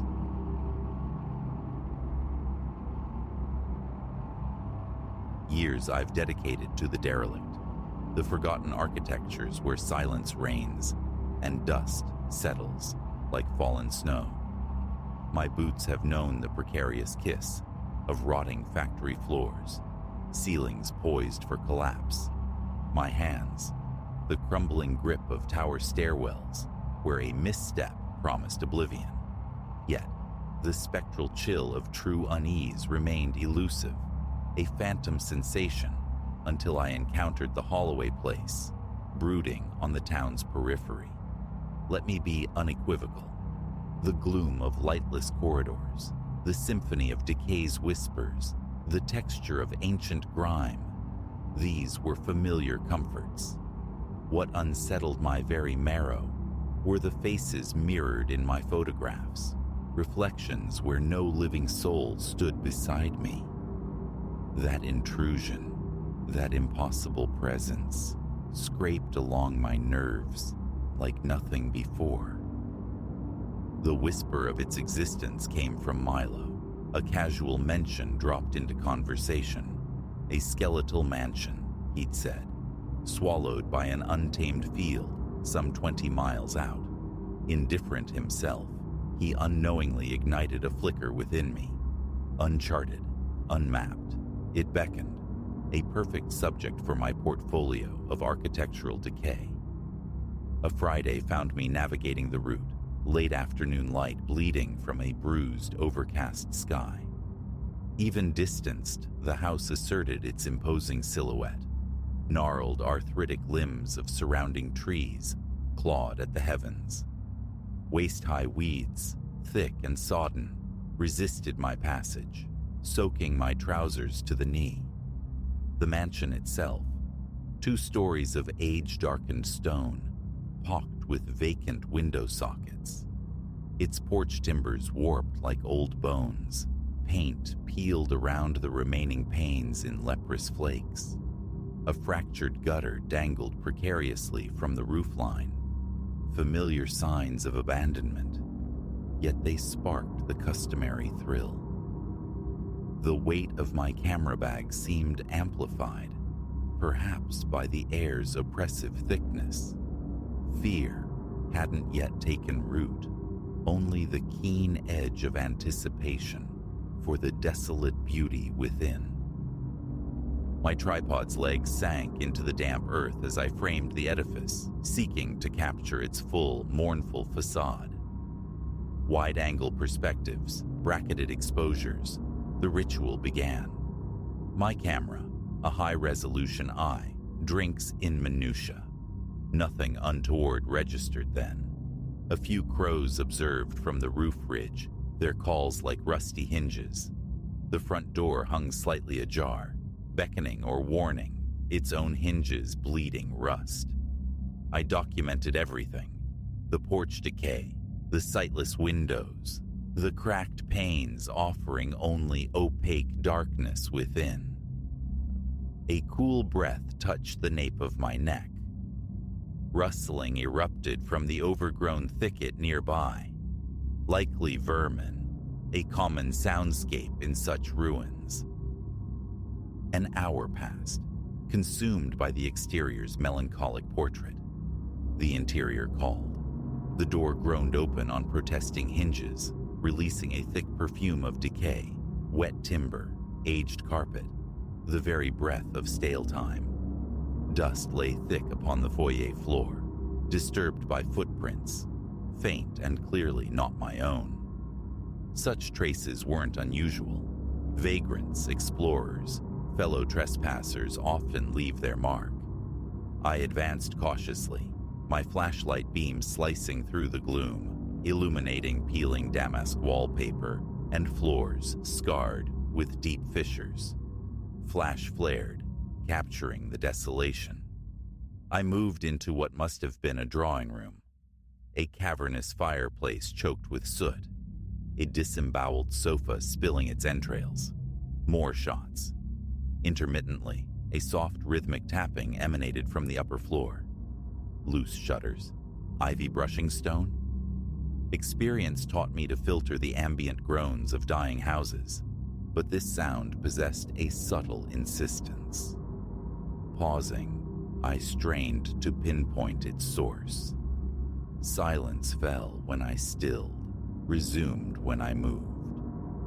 A faint tremor ran beneath my skin, an unease I tried to dismiss. The ascent was cautious, the banister trembling beneath my grasp. Upstairs, a narrow corridor stretched into shadow, flanked by closed doors. One resisted my attempt to open it, jammed fast. I photographed the hallway, the flash igniting swirling motes of dust like disturbed spirits. The tapping persisted, muffled, seeming to originate from within the walls themselves. Deciding against forcing the doors, I captured a few more images of the corridor before retreating downstairs. A tension had coiled in my shoulders. The desire to simply conclude the shoot grew insistent. A final few frames of the porch, seen from the foyer's gloom, and then I withdrew. Home, the digital harvest loaded, the review process commenced. The exterior shots were sharp, the stone's texture vividly rendered. Zooming in, scrutinizing details, that's when the glacial tremor traced my spine, reflected faintly in an upper story window. A face. Not mine. I know the spectral outline my own form casts in glass. This was other. I leaned closer, breath held, screen inches from my eyes. A woman, perhaps middle-aged, her gaze seemingly fixed directly upon my lens. A visceral jolt struck my gut. Scrolling onward, another photograph revealed the same visage, a partial echo in a different pane. Fainter, yet undeniably present. Sweat beaded on my brow. Closer examination revealed I wasn't mistaken about the plurality. Two distinct faces materialized across the sequence of shots. The woman, and beside her spectral presence in later images, an older man, his features suggesting late middle age. Never together in one frame, but shifting between windows, their eyes always finding my camera. One image offered chilling clarity, the intricate web of lines etched onto the man's forehead. My hands began to tremble. Rational thought insisted on tricks of light, anomalies of glass, but my equipment's precision, my knowledge of optics, argued against it. I knew, with chilling certainty, I had been alone out there. Hours bled away as I meticulously scanned every window in every frame. Roughly 10 photographs held these spectral watermarks, always the woman or the man. Their expressions remained static, blank masks staring out at my intrusion. A dull ache pulsed behind my eyes. Gooseflesh prickled my arms. I shut down the machine, seeking sleep that refused to come, haunted by those vacant stares. Dawn brought resolve. An explanation must exist, a flaw in the glass, some peculiar refractive property. I returned, the morning sun casting the field in sharp, bright relief. The mansion stood unchanged beneath the clear sky. I circled it, examining the windows from the outside, studying angles, the play of light. Nothing anomalous presented itself. More photographs taken, each preview checked immediately on the camera's small display. No apparitions visible there, but that screen lacked the fidelity of my monitor. Steeling myself, I ventured inside again, flashlight clutched in one hand, camera in the other. The house held its breath. The rhythmic tapping of the previous visit was absent. Room by room, I explored, forcing open unstuck doors, documenting the emptiness. My chest felt constricted, breath shallow. Every shadow seemed poised to coalesce into form, every doorway a potential threshold for appearance. But solitude reigned. The drawing room sofa slumped. The fireplace remained cold. Dust, thick and undisturbed save for my own tracks, coated every surface. Upstairs again, probing the second-floor rooms. Most were barren voids furnished only with debris and grime. One contained the rusted skeleton of a metal bed frame, a stained mattress nearby. Tattered curtains stirred listlessly in an unseen draft. A sudden, intense coldness brushed my neck. The fine hairs on my arms lifted. A faint squeak, like a dry hinge turning slowly. I spun, flashlight beam stabbing the shadows. Nothing. My mouth was arid. Forcing myself onward, I took a few final shots and fled. My heart hammered against my ribs as I burst into the sunlight, the metallic taste of fear sharp on my tongue. Back home, the dread returned as the new images loaded. There they were, the same faces, haunting the panes, sometimes downstairs, sometimes up. The woman's unwavering eyes, the man's impassive stare, utterly unchanged, as if they were merely shifting positions behind the glass, eternal observers. My fingers trembled navigating the files. Nausea churned, yet I compelled myself to look, desperate for a rational flaw, a glitch, anything but the chilling reality these reflections presented. They seemed too solid, too real. Days dissolved into obsessive unease. I shared the images with Alistair, a fellow photographer whose opinion I valued. Silence stretched as he stared, brow furrowed, finally shaking his head. He confessed bafflement, unable to conjure a technical explanation if the figures weren't physically present. Had I seen anyone? He asked. No, unequivocally no. Leave it be, Silas, he advised, his tone sober. You might be stirring things best left undisturbed. His words resonated, unsettling despite my ingrained skepticism. I sought explanations, not hauntings. One final pilgrimage, driven by a need for definitive proof, or perhaps disproof. Late afternoon again, the sun low, stretching the mansion's shadow like a shroud across the field. I parked farther away, approaching stealthily through the tall grass, hugging the tree line. Binoculars raised, I scanned the upper windows. Vacant. I shifted position, observing the side aspect. Still nothing. Sweat slicked my palms. My pulse thrummed a frantic rhythm. My hands shook visibly. From this distance, I took several more photographs. Eventually, summoning dwindling courage, I stepped onto the porch, peering through a cracked window into the drawing room's Stygian depths. Nothing stirred. Then, a single heavy thump resonated from upstairs. Solid. Definitive. I froze, heart seizing, listening intently for any further sound, any movement within. Only silence answered. My stomach clenched. This time, the threshold remained uncrossed. Luck had been tempted enough. I retreated, checking the final images upon returning home. She was there again. The woman, framed in a window near the porch. Closer this time, seemingly pressed right against the glass. The curve of her hair against her forehead, starkly defined. Her eyes seemed wider. My lungs felt tight, refusing a full breath. I closed the files, Sitting in the sudden, profound silence, the frantic drumming of my own heart loud in my ears.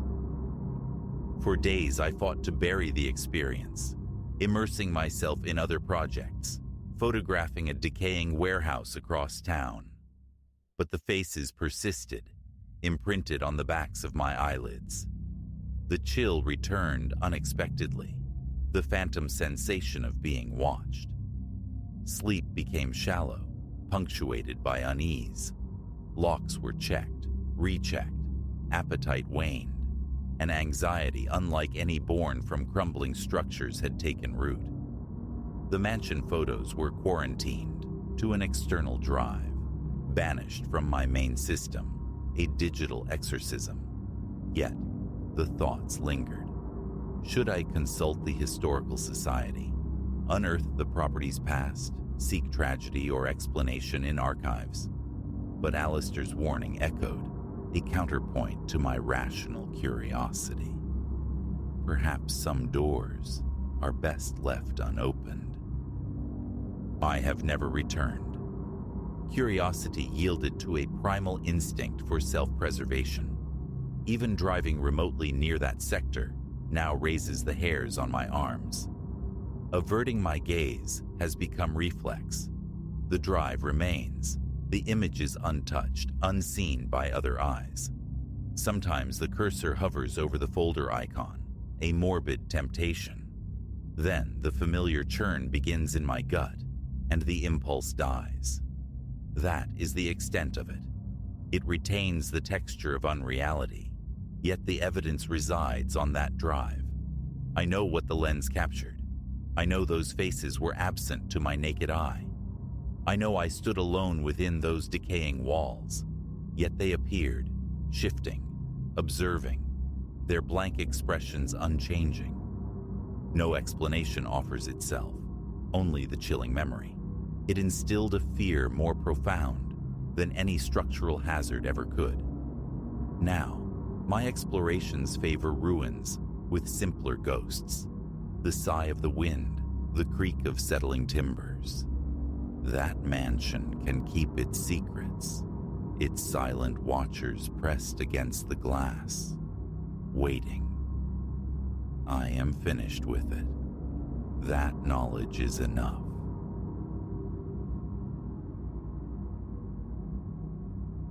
My life, stitched together by transient contracts, had lately become a succession of sterile hotel rooms, more familiar than my own apartment.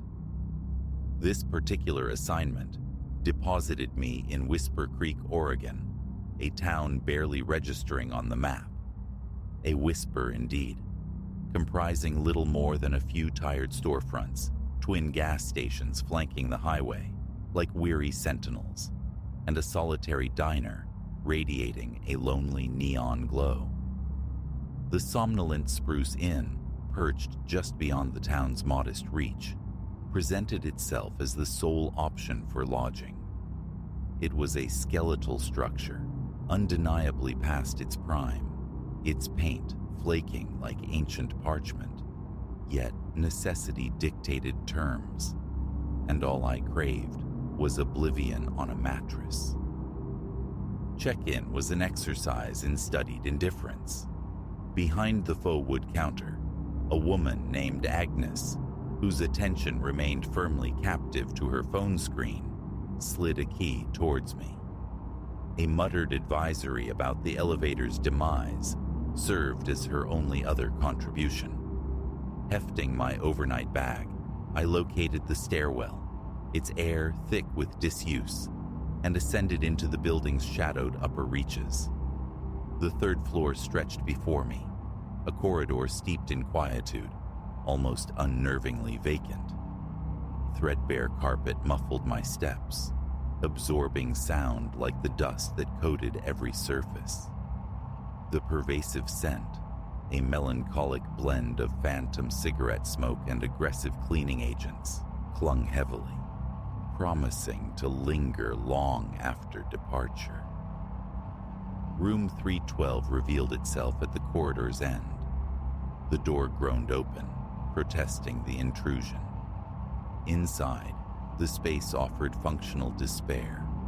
A bed sagging slightly under the weight of countless prior occupants, a scarred nightstand, a television perched atop a low dresser like a black, unblinking eye, and a single window veiled by heavy sun-bleached drapes that smelled faintly of dust and time. Sufficient, if not welcoming. My bag landed on the quilted bedspread with a soft thud. Shoes kicked aside, I sank onto the mattress, the springs sighing beneath me. Exhaustion was a physical weight. Unpacking felt superfluous. Extracting my laptop, checking the digital tether of email, seemed the only necessary ritual before succumbing to the night. Later, a hollow ache in my stomach reminded me of skipped meals. The diner, glimpsed earlier, beckoned. Wallet secured, door locked with a decisive click, I navigated the descent. The lobby lay submerged in silence, Agnes having vanished, leaving only the hum of a vending machine and a single cone of light illuminating the vacant desk. Unseen, unheard, I slipped out into the cool night air. The car engine a brief roar disrupting the stillness, and drove the short distance back towards the town's faint pulse.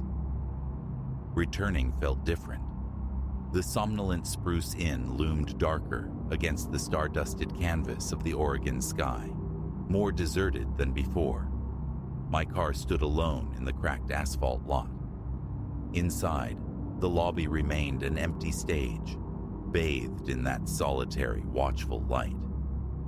Weariness pulled at my limbs as I climbed the stairs once more, anticipating the embrace of the lumpy mattress. Yet, reaching the third floor, a subtle dissonance hummed in the air. The corridor seemed to have drawn deeper into shadow. The chill was more pronounced, the silence heavier, pressing in. Fatigue, I reasoned. The late hour conjuring phantoms. Shaking off the unease, I paced the familiar length, counting thresholds, seeking the haven of 312. But where the door should have been, between 311 and 313, there was only an uninterrupted expanse of faded floral wallpaper, smooth, seamless plaster. Nothing. I halted, adrift. My mind grappled with the visual contradiction. Tired, yes, profoundly so, but the room hadn't been a figment. The specific groan of its door, the oppressive weight of the dusty curtains, the slight depression in the mattress where I'd sat. These details were concrete. My bag, my laptop, resting on the bed. I pivoted slowly, scanning the dim passage, searching for any irregularity, any sign that might betray a hidden seam, a trick of perspective. There was none, just the implacable finality of the wall. An icy fist clenched deep in my gut. A mistake, surely. Wrong floor, but the numbers, stark against the gloom, confirmed my location. This was the corridor. This was the exact spot. Not an hour had passed since I stood right here, key in hand. Taking a ragged breath, attempting to anchor myself against a rising tide of the surreal, I retreated downstairs. Agnes was back, head bowed over a glossy magazine, the picture of undisturbed routine. My approach startled her. She looked up, an eyebrow arching slightly, her expression devoid of recognition. "Help you?" The question landed flatly in the quiet lobby. "Yes," I began, swallowing against a sudden dryness. "My room, 312. I seem to have misplaced it." Even as I spoke, the words sounded absurd.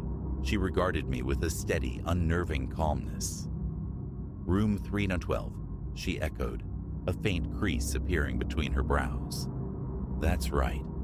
I attempted a smile, a fragile thing. "Third floor. I was just up there, left my things. But the door, it's gone." Her expression remained unchanged, a mask of professional detachment bordering on suspicion. "Sir, there isn't a room 312. The air grew colder. "What? But I checked in not 2 hours ago. You gave me the key." She shook her head slowly, definitively. "Must be some mistake. Rooms stop at 311 on that floor. Always have." My mouth opened to protest, to insist, but the sheer, unwavering certainty in her gaze silenced me. A profound wrongness settled over me. "My belongings are up there," I managed, the words thin. "My bag, my computer." Agnes sighed, a small puff of exasperation, as if dealing with a recurring delusion. "Look, I don't know what you think happened, but we have no room 312. The urge to argue warred with a creeping, formless dread. Defeated, I mumbled an incoherent apology and backed away from the counter, feeling her impassive eyes follow me as I retreated from the lobby's sterile light. Driven by a desperate need for empirical proof, I ascended the stairs again, each footfall echoing unnaturally in the tomb-like silence. What did I expect? A miracle? A sudden reappearance? My heart hammered against my ribs as I walked the length of the third-floor corridor, counting again. 309, 310, 311, then nothing but wall, then 313. It was absolute. I stood paralyzed before the blank space, the faded floral pattern mocking my sanity. It had been there. I knew it had. Yet, the wall stood solid, immutable, erasing my immediate past. Lost, reeling, I turned to leave and nearly collided with a man standing mere feet away, materialized from the shadows. He was tall, dressed in a suit of severe cut and improbable neatness for such surroundings, his dark hair sharply defined. He observed me, his expression impassive, his eyes like chips of obsidian, cold and steady. "Is there a problem?" His voice was low, resonant, barely disturbing the heavy air. My pulse leaped. "My room," I stammered, taking an involuntary step back. "I'm looking for room 312. He didn't blink, his gaze unwavering. "There is no room 312, he stated, the words delivered with quiet finality. Frustration warred with a burgeoning terror. I was in it. I checked in. My things. He tilted his head slightly, a gesture devoid of curiosity, merely analytical. "You are mistaken." A scream built in my chest, a primal urge to rail against this shared, impossible denial. But the sheer weight of his presence, the unnerving stillness, crushed the impulse. I felt suddenly, acutely alien, an anomaly in this place that conspired to unwrite my existence. "I don't understand," I whispered. He took a single deliberate step closer, his dark eyes locking onto mine. "You should leave now," he advised, the tone soft, yet carrying an undeniable undercurrent of command. "There is nothing for you at the somnolent spruce." The words hung in the air, an edict I lacked the will to challenge. Cold sweat prickled my forehead. My heart thudded painfully. Nodding dumbly, unable to form a coherent protest, I turned and fled towards the stairwell. I didn't pause, didn't look back until I burst through the main doors and stood gasping in the chill embrace of the Oregon night. Behind me, the hotel remained, a dark, hulking silhouette against the indifferent stars. I never went back inside. Hands trembling, I fumbled with my car keys, the engine's eventual cough, a welcome intrusion of the real. I drove away from Whisper Creek, pushing the speedometer needle higher, leaving the somnolent Spruce Inn to its secrets. Weeks have bled into months. The memory remains, sharp and unsettling. Attempts to contact the inn yield only the sterile chirp of a disconnected line. What spectral whim erased room 312? Who Agnes and the severe Mr. Silas truly were? Why I was permitted entry, only to be ejected from reality itself? These questions remain unanswered, lodged like ice shards in my memory. Whisper Creek, a place I visited, yet perhaps never truly reached. A place I will never seek again.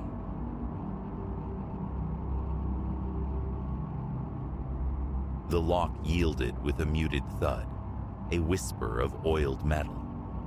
I swung the heavy carved portal inward, gesturing my client across the threshold of the labyrinthine Victorian pile. "Mr. Thorne, if you please," I offered, the smile meticulously arranged on my lips. Crossing that boundary, stepping onto the parquetry worn smooth by forgotten feet, I unknowingly entered a waking nightmare, a crucible designed to test the very marrow of survival. My name is Ilara Vance. In the city's competitive tapestry of property, I am considered a weaver of considerable skill, having brokered deals from compact urban nests to palatial estates.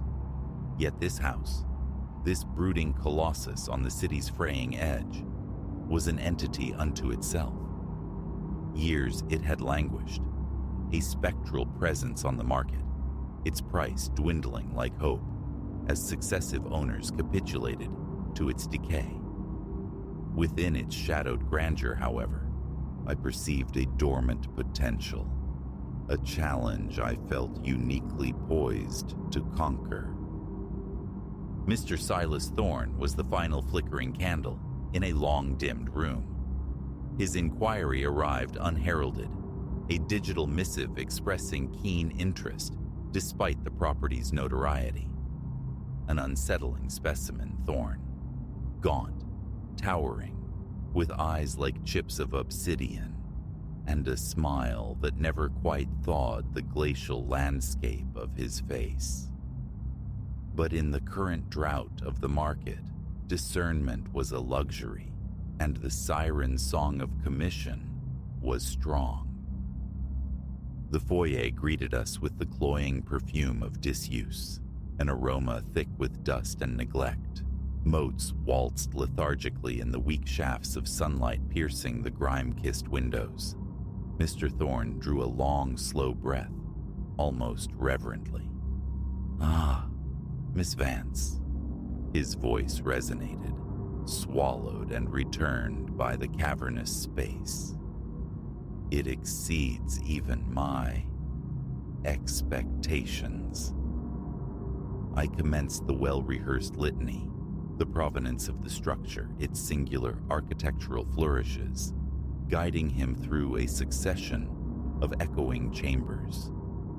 Yet, as we navigated deeper into the house's heart, a knot of disquiet began to tighten low in my gut. Thorne's inquiries were aberrant. Less fascination with bedroom counts or the integrity of the ancient plumbing, more a peculiar fixation on the density of the walls, the fortification of the basement access. Descending the groaning staircase to the cellar, my unease crested into palpable anxiety. Down here, the air hung thick and humid, a palpable weight. A solitary naked bulb bled a weak circumference of light, rendering the surrounding darkness deeper, more absolute.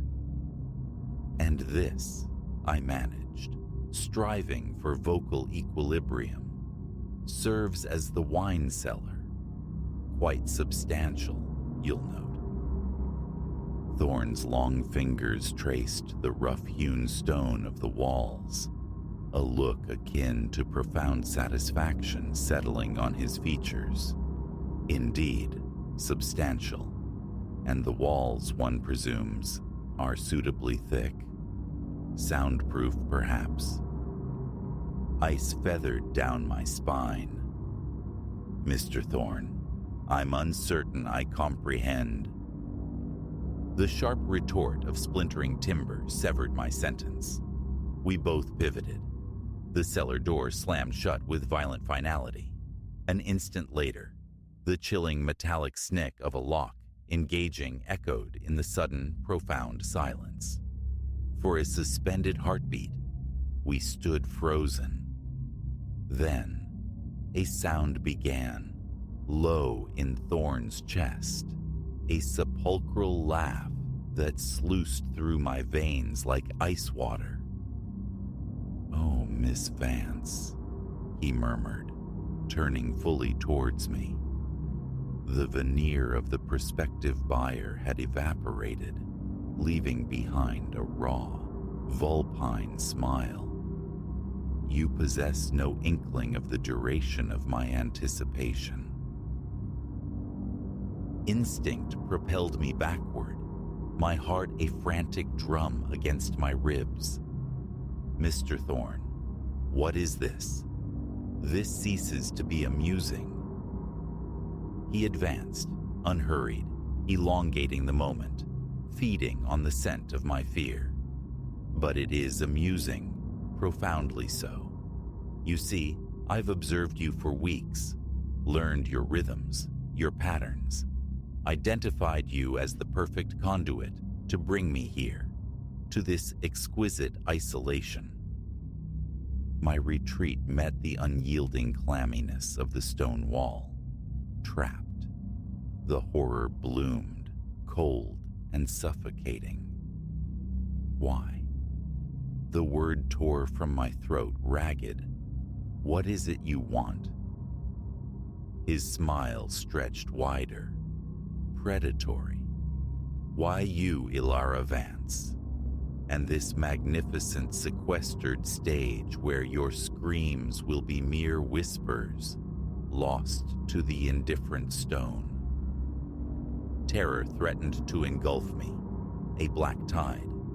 Yet beneath it surged a fierce primal defiance. I would not become another spectral anecdote, a cautionary footnote for ambitious newcomers. As he lunged, a sudden, unexpected grace born of years, spent folding myself into yoga poses, allowed me to twist, ducking beneath his grasping arm, slipping past his frame like an eel.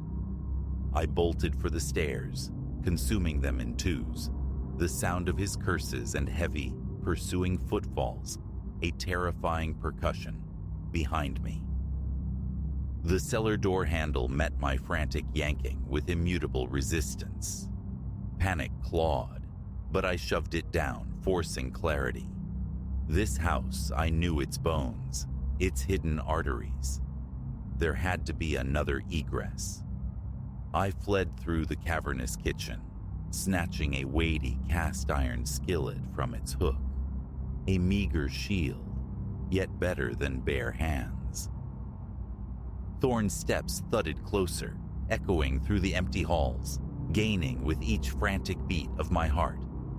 I veered into the dining room, eyes darting, searching for leverage, for escape.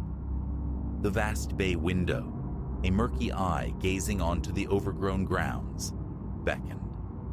My optimal path, though it meant abandoning the dubious sanctuary of the house. No time for vacillation.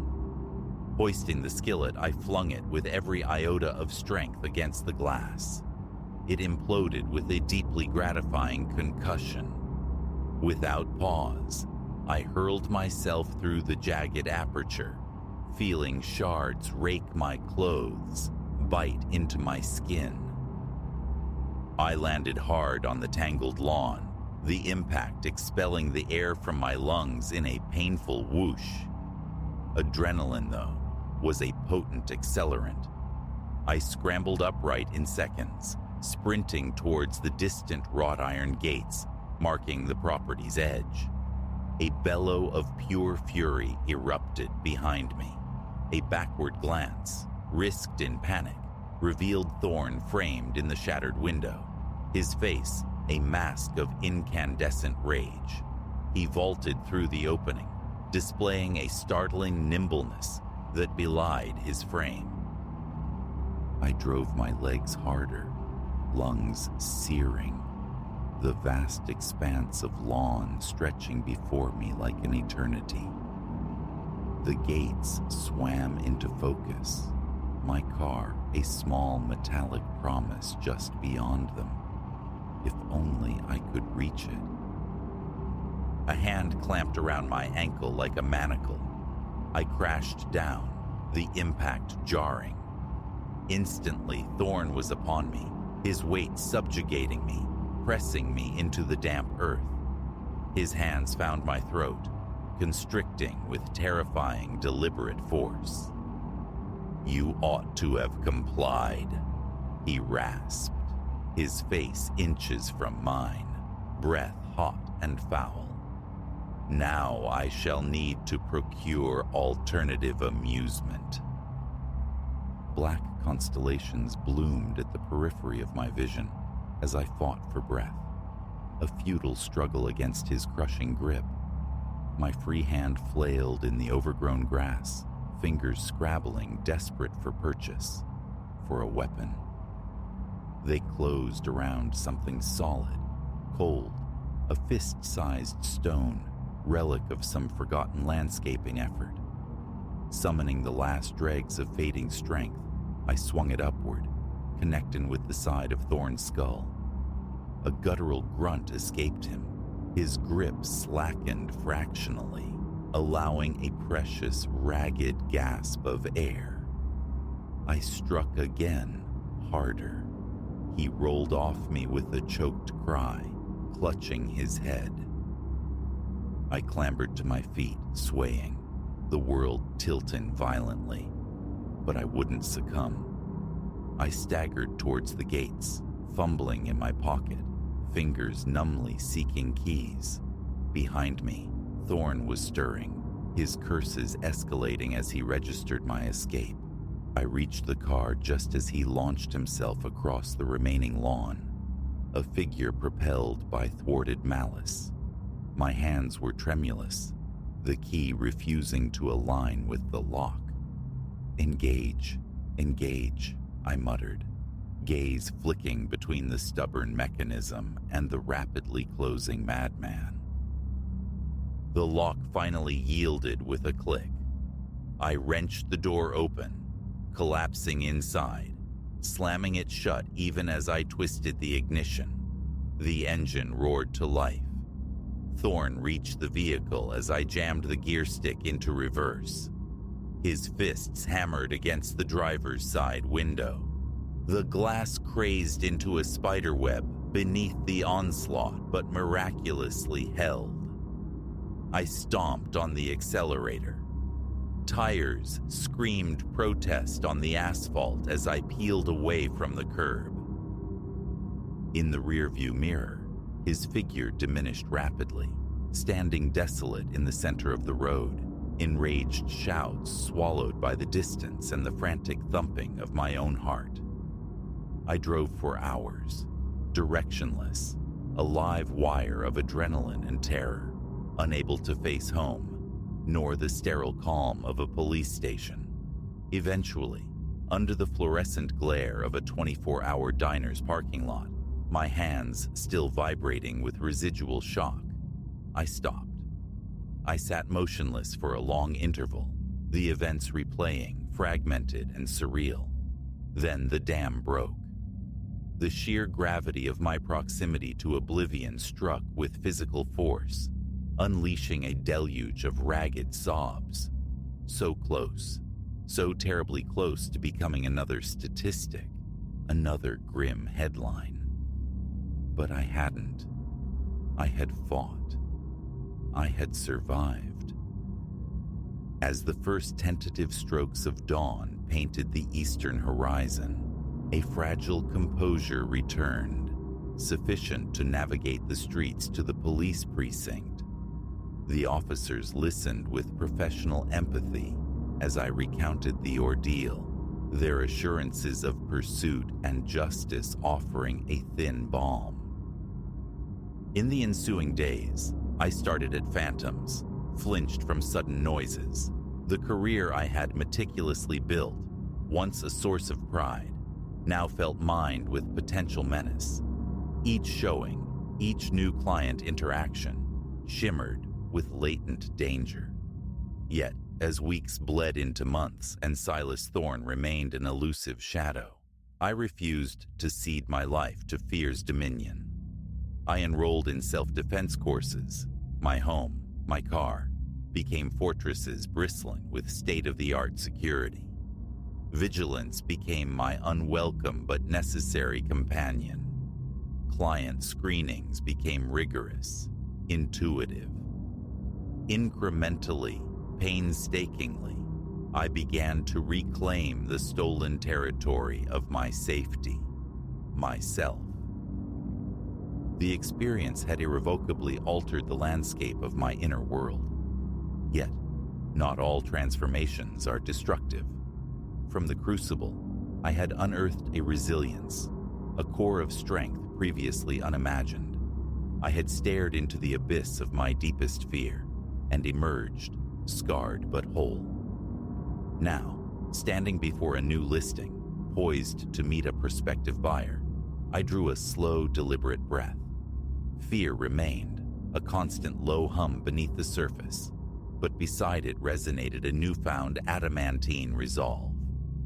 I adjusted the line of my jacket, summoned the familiar professional smile, and stepped forward. I was Ilara Vance, survivor, purveyor of properties extraordinary, and I was ready. Whatever the day held, I would meet it.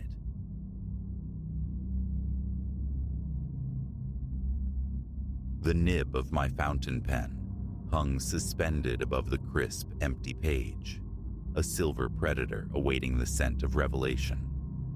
I, Ilara Vance, pursuer of buried truths, had stalked stories across continents and through corridors of power. Yet none had whispered with such chilling insistence as this. A sequence of vanishings, like stitches dropped from the fabric of a quiet Appalachian town, had snagged my attention.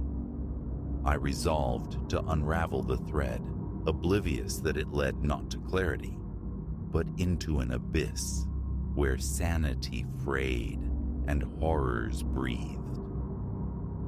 For nearly 10 years, my byline had traced the contours of human folly, from gilded political betrayals to the slow poisoning of landscapes. But Oakhaven was different.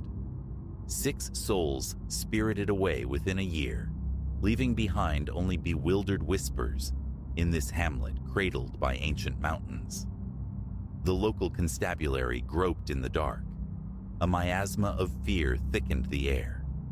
It was the quintessential enigma, profound, urgent, a narrative potent enough to shake foundations. When my editor nodded assent, I gathered my recorder, my skepticism, and my suitcase, setting course for Oakhaven, population dwindling somewhere below 3,000. An unnerving stillness greeted me. Oakhaven's heart, its quaint main street, should have thrummed with life. Instead, it lay hushed, watchful. Eyes tracked me from behind shop windows, draped in net curtains. Conversations evaporated like mist as I entered the town's sole diner. My inquiries began at the sheriff's station, a squat brick building radiating weary authority. Sheriff Silas Croft, a man carved from granite, his face a roadmap of long winters and lost sleep, met my questions with palpable reluctance. Yet, under persistent, gentle pressure, the dam of his official reticence cracked. "Listen," he murmured, leaning forward, his voice a gravelly confidence. "These aren't normal. People don't just evaporate. No struggle, no tracks, not a whisper of where they went. It's like the earth swallowed them whole." My pen danced across the notepad, translating his dread into ink. Possibilities tangled in my mind. Is there a thread connecting them? I probed.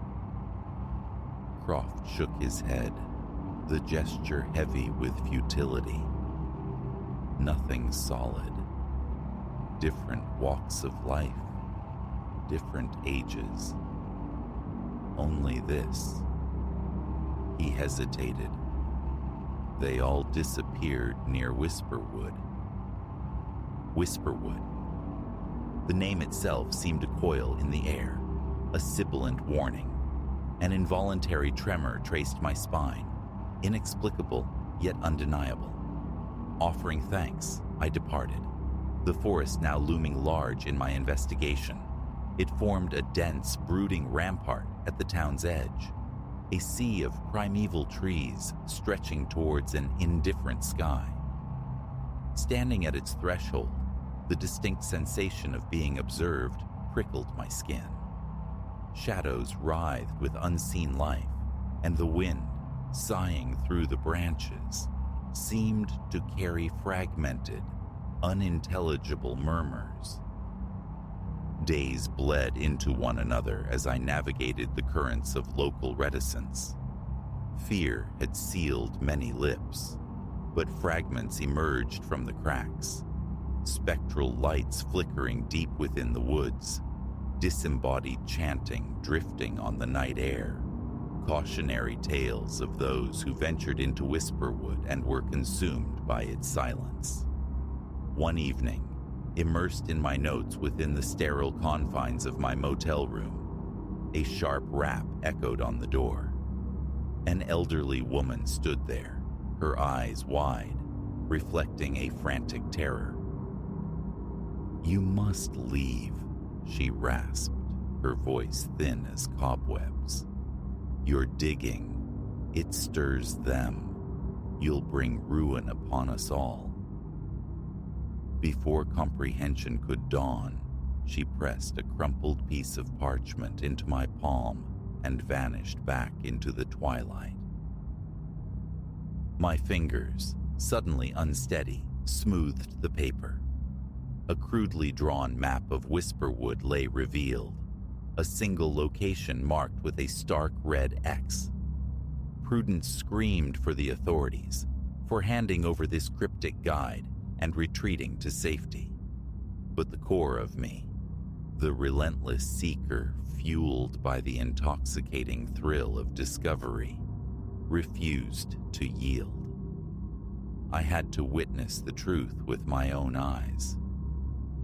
The following dusk found me at Whisperwood's edge, flashlight clutched tight, my pulse a frantic drum against my ribs. The map indicated a destination deep within, a trek of hours through deepening gloom. As I crossed the threshold, the ancient trees seemed to lean in, conspiring to swallow the last vestiges of daylight. Time dissolved as I pushed deeper, the path uncertain, shadows morphing into fleeting phantoms at the periphery of my vision. Whispers eddied around me, sourceless yet intimate, plucking at the edges of my nerve. Finally, guided by the map's crude lines, I reached the designated spot. Initially, nothing seemed amiss, only the familiar tapestry of trees and tangled undergrowth. Then, my flashlight beam snagged on a dull metallic gleam. Partially concealed by a thicket of rhododendrons lay a heavy iron door set horizontally into the earth, reminiscent of an old root cellar entrance. My heart hammered. This was it, the nexus of the mystery. Every survival instinct shrieked retreat, yet the gravity of the unknown pulled stronger. Drawing a ragged breath, I seized the rusted handle. The door yielded with a protracted groan, unveiling stone steps plunging into absolute blackness. A wave of cool, stagnant air rose to meet me, thick with the cloying scent of damp earth and something else, something metallic, viscidly sweet and utterly nauseating. I descended, my light a feeble spear against the oppressive dark. With each step, the peculiar odor intensified, clinging to the back of my throat. At the base of the stairs, another door blocked the way. Thin slivers of light bled from beneath it, accompanied by the indistinct drone of voices. My hand trembled as it closed around the latch. What lay beyond that threshold seared itself into my memory, a brand of pure horror. A vast natural cavern unfolded, illuminated by the unsteady dance of torchlight. At its heart stood a massive stone altar, its surface stained a terrible deep crimson. Figures clad in dark hooded robes encircled it, their faces lost in shadow. They chanted, a guttural undulating sound in a language utterly alien, building towards a feverish crescendo. And upon the altar, bound and feebly resisting, lay a human form, indistinguishable in the flickering gloom, yet undeniably alive. As I stood paralyzed, transfixed by the grotesque tableau, one robed figure raised a long, wickedly curved knife. Its blade caught the torchlight, flashing like a sliver of captured lightning. Perhaps I gasped. Perhaps a stone shifted underfoot. Suddenly, every hooded head snapped towards me. An eternity seemed compressed into that silent, charged moment. Then, the cavern erupted. The chanting twisted into enraged cries as the figures surged towards the entrance, towards me. Instinct took over. I spun and fled, legs churning, scrambling back up the cold stone steps. Their pursuit echoed behind me, a terrifying symphony of thudding feet and angry shouts. I burst from the cellar's maw into the moon-dappled chaos of the forest, running blindly, not daring a backward glance. Branches tore at my clothes and skin. My lungs burned, fueled only by primal terror. Directionless, I plunged through the undergrowth, driven solely by the imperative to escape. How long I ran remains a blur. Eventually, gasping, I stumbled through the tree line, collapsing onto the dew-soaked grass at Oakhaven's edge. I didn't cease my flight until I half fell through the sheriff's station door, a ragged mess of fear and exhaustion. The aftermath was a maelstrom. I stammered my fragmented story to a stunned Sheriff Croft, who swiftly mobilized reinforcements. Within hours, federal agents swarmed Oakhaven, converging on Whisperwood. They located the subterranean chamber, but it was deserted.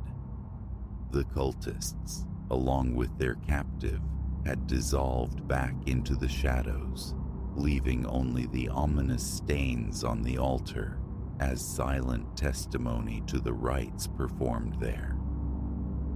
In the ensuing days, trapped in a cycle of interviews and debriefings, the chilling reality of my discovery solidified.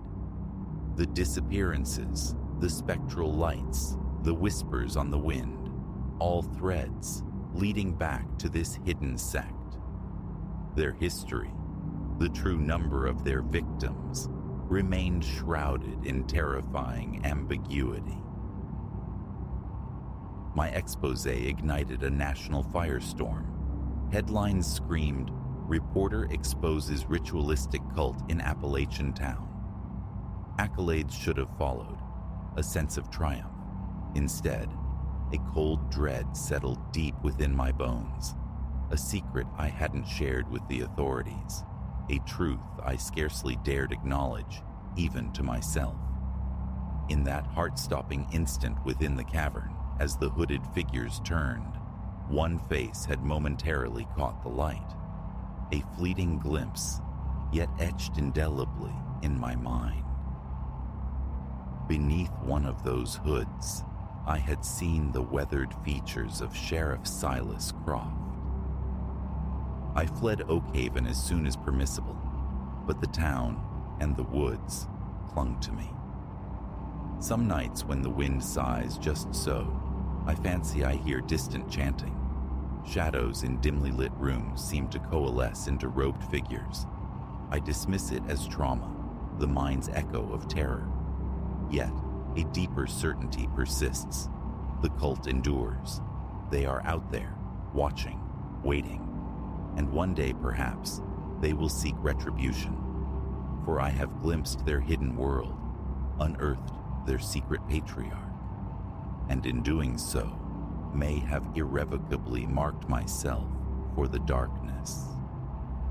So, I continue to write, to investigate, to drag secrets into the harsh glare of daylight.